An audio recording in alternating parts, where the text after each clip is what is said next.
नमस्कार दोस्तों, धर्म रहस्य चैनल पर आपका एक बार फिर से स्वागत है। आज लेंगे एक साधिका के माता मनसा देवी से संबंधित अनुभव के विषय में। तो चलिए पढ़ते हैं इनके इस ईमेल पत्र को और जानते हैं इनके जीवन में साधना के दौरान क्या-क्या घटित हुआ था। नमस्कार गुरुजी, मेरा नाम मायरा सिंह है। मैं उत्तराखंड से हूँ और मेरे परिवार में माँ, पापा और छोटा भाई है। आपके चैनल से 2 सालों से जुड़ी हुई हूँ। आपकी वीडियो से अभी तक बहुत ज्ञान मिला है। लगभग आपकी सारी वीडियो देखी हैं। मैं एक कॉलेज स्टूडेंट हूँ। लोगों के अनुभव देख मैं बहुत प्रभावित हुई हूँ। इसलिए सोचा एक साधना करके देखूं। आज मैंने जो साधनाएं की हैं, उनका अनुभव बताने जा रही हूँ। गुरुजी, मैं पूजा अर्चना ज्यादा नहीं करती, बस नरवाण मंत्र की 11 माला और दिनचर्या के काम के बीच भगवान शिव के मंत्र ओम नमः शिवाय का जाप करती हूँ। बस 5 से 10 मिनट ओम नमः शिवाय का जाप करते ध्यान करते हुए मुझे चोटी साधना करनी थी, इसलिए यूट्यूब पर मैंने सर्च किया। सर्च करते करते मुझे जिन्न की साधना मिली, जो कि 7 दिन की थी और 7वें दिन वह जिन्न सपने में आकर इच्छाएं पूरी करता था। सबसे पहले आपको मैंने अपना गुरु माना और साधना की शुरुआत जिन्न को मित्र के रूप में संकल्प लेके करने लगी। 7 दिन ऐसे ही बीत गए, कोई अनुभव नहीं हुआ। सपने में कोई जिन्न नहीं आया। एक दिन वीडियो देखते देखते कारकोट मुखी नागिन की साधना मिली। गुरुजी, सोचा मैं ये साधना अपने रूम में करूं। यह अनुभव जो आपको बता रही हूं मेरी करकोट मुखी साधना का है।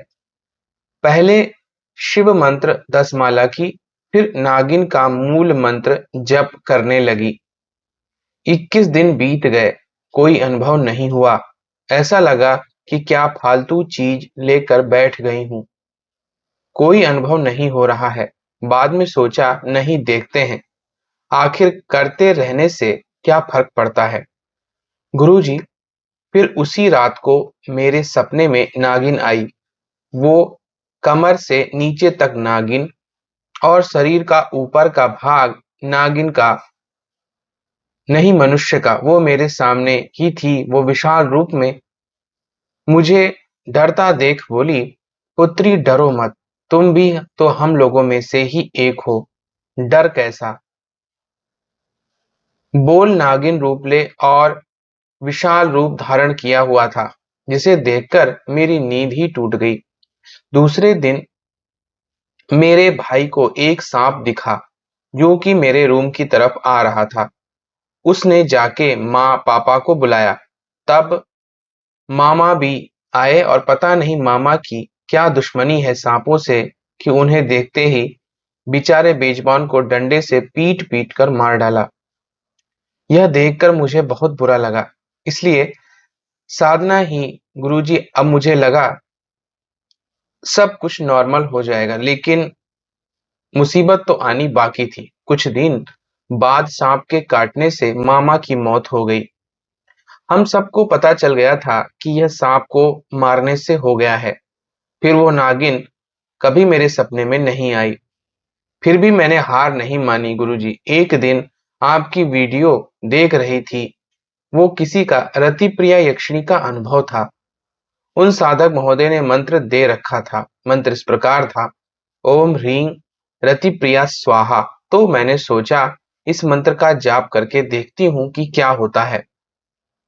गुरुजी, फिर मैंने रात को नहा धोकर स्वच्छ होके घर में मंदिर में रुद्राक्ष की माला से हर दिन 2000 जाप करने लगी। घर का काम पढ़ाई के चलते बस 2000 मंत्र जाप ही कर पाती थी। संकल्प मित्र रूप में लिया था। ऐसे ही 10 दिन बीत गए। 10वीं रात पूरे कमरे में खुशबू आने लगी। 11वीं रात को मुझे कमरे में पायल की आवाजें आने लगी तो मैंने आंखें खोलकर पूरे कमरे पर देखा, पर मेरे सिवाय वहां कोई नहीं था। मैं थोड़ा डर गई। जाप पूरा कर मैं सोने चली गई।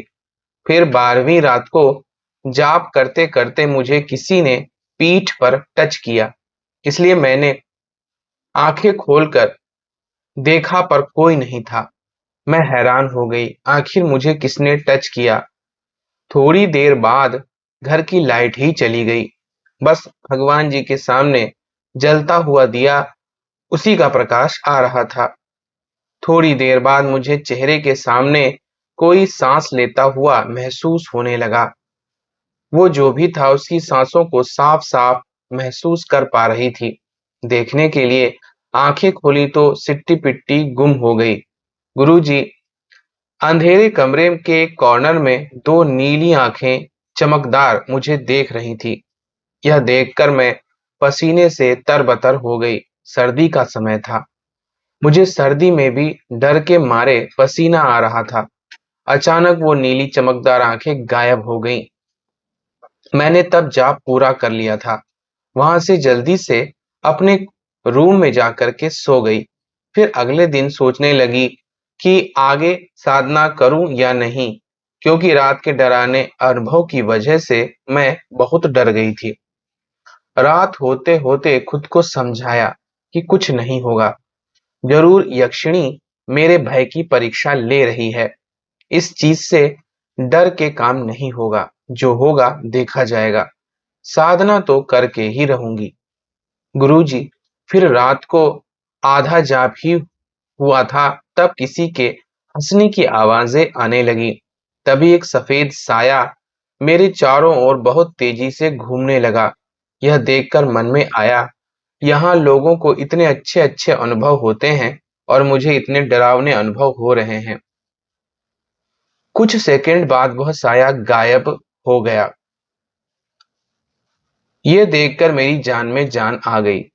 बाकी जल्दी जाप खत्म करके मैं सोने चली गई। फिर ऐसे ही अगली रात को भी मंत्र का जाप सो रही थी। अर्ध निद्रा में ही किसी ने मेरे पेट कमर पर हाथ फेरने जैसा एहसास होने लगा। ऐसा करते करते वह मेरे चेस्ट पे हाथ फेरने लगा। मुझे समझ में देर नहीं लगी कि मेरी काम परीक्षा ली जा रही है। मन में नरवाण मंत्र का जप करने लगी, माता से प्रार्थना करने लगी मेरी साधना खंडित ना हो। तभी जो भी हाथ फेर रहा था वो वहां से हट गया। फिर अगले दिन मुझे माँ या पापा भाई पे छोटी छोटी बातों पर बेहद गुस्सा आने लगा। मैं समझ गई यहाँ भी मेरी परीक्षा हो रही है।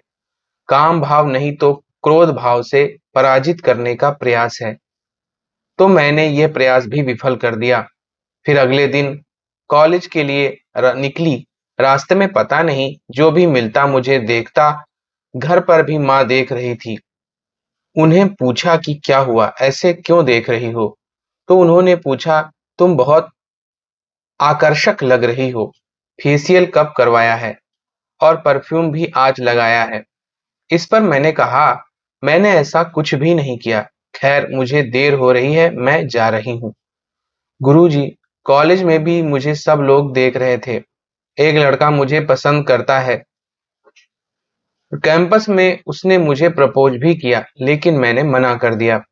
फिर रात को ऐसे ही टेरेस पे टहल रही थी, तभी मेरे सामने वो उसी रात वाली सफेद आकृति आई। इस बार मैं नहीं डरी और वहीं खड़ी होकर आई, तभी वह मेरी बॉडी से टकरा कर गायब हो गई। मैं समझ नहीं पाई कि ये क्या हुआ और क्यों हुआ। फिर उसी रात को मुझे सपना आया। सपने में मैंने एक बहुत ही खूबसूरत लड़की देखी। वो हमारे लोक की तो लग ही नहीं रही थी। इतनी आकर्षक थी कि अप्सराओं को भी मात दे दे, इतनी मोहक थी। मैं उसके पास गई, पूछा कि हे देवी, आप कौन हैं। तो उन्होंने कहा कि मुझे तुमने क्यों बुलाया है, पूछ रही हो। खैर, कौन हो, रहने दो, मैं वही रति प्रिया यक्षिणी हूं जिसकी तुम साधना कर रही हो।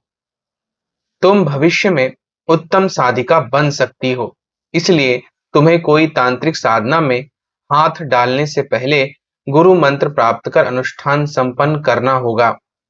उसके पश्चात तुम कोई भी तांत्रिक साधना कर सकती हो। मैंने पूछा, ठीक है, आप ही बताइए मेरे लिए अच्छे गुरु उपयुक्त कौन से होंगे। तो उन्होंने कहा, तुम उन्हीं गुरु से दीक्षा लो जिसकी तुम वीडियो देखती हो। धर्म रहस्य के गुरुजी श्री सूरज प्रताप जी से दीक्षा लो, क्योंकि वह एक उच्च श्रेणी के गुरु हैं। काफी लोगों को अच्छे से मार्गदर्शन प्रदान कर रहे हैं। साक्षात माँ की कृपा है उन पर। तभी मेरा स्वप्न टूट गया। तब सोचा, अगर गुरु दीक्षा लेनी है तो सिर्फ आपसे ही भविष्य में गुरु दीक्षा लूंगी। फिर कई दिनों बाद रात को सोते हुए ऐसा महसूस हुआ कि मेरे पैरों के पास कोई है, तो नींद में ही देखा कि कौन है। तो मैंने वही यक्षिणी को देखा। यह देखते देखते ही आंखें मलते मलते ठीक से देखा तो वह मुझे देखकर मुस्कुरा रही थी। मैंने उन्हें प्रणाम किया और पूछा, हे देवी, क्या आप मुझसे सिद्ध हैं? तो उन्होंने कहा, हाँ, मैं तुमसे सिद्ध हूँ। मैंने उनसे जो 3 वचन लिए वह रोज रात को आती हैं। मुझे उन्होंने बहुत सी सात्विक तरीके से चीजें भी सिखाई हैं। उन्हें इंग्लिश भी आती है और उससे वह मेरी पढ़ाई में भी मदद कर रही हैं।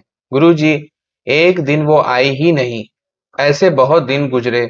वो रोज रोज आती थी, इसलिए मैंने फिर से रात को उनके मंत्र का जाप शुरू कर दिया, लेकिन तब भी वह नहीं आई। लेकिन वो रात को सपने में आई और वो परेशान थी। वो आ नहीं पा रही थी क्योंकि उन्हें एक तांत्रिक ने कैद कर रखा था जो हमारे घर के अगली गली में रहता है। वो बेचारी बहुत तकलीफ में है। मुझे तो कुछ समझ में नहीं आ रहा आखिर उन्हें कैसे बचाऊं। गुरुजी, एक दिन मेरे दिमाग में आया कि मैं मनसा देवी की विधि विधान से साधना करूं। इसलिए मैंने यूट्यूब पर मनसा देवी की पूरी साधना चेक की और हमारे गांव के मंदिर के पुजारी से इस साधना के बारे में चर्चा करने उनके पास चली गई। उनको नागिन साधना और सपने में जो भी दिखा था वह सब बताया। तो उन्होंने कहा कि जरूर किसी जन्म में तुम्हारा संबंध नागलोक से था, इसलिए तुम्हारे साथ यह सब हुआ है। तुम्हारे दिमाग में नाग माता साधना करने का विचार आ गया। मैंने उनसे इस साधना की दीक्षा भी ली। मनसा देवी की दिन की साधना थी। शुरुआत के दिनों में कोई अनुभव नहीं हुआ। 7वें दिन मुझे ध्यान में नाग कन्या के दर्शन हुए। फिर ऐसे ही बाकी दिन मुझे सपनों में नाग नागिन दिखे। 21 दिन रात को मुझे सपने में नाग माता के दर्शन हुए। उन्होंने कहा, पुत्री, मैं तुम्हारी निश्चल भक्ति भाव समर्पण साधना से प्रसन्न हूँ। तुम्हें जो कुछ वरदान प्राप्त करने की इच्छा है वह मांगो।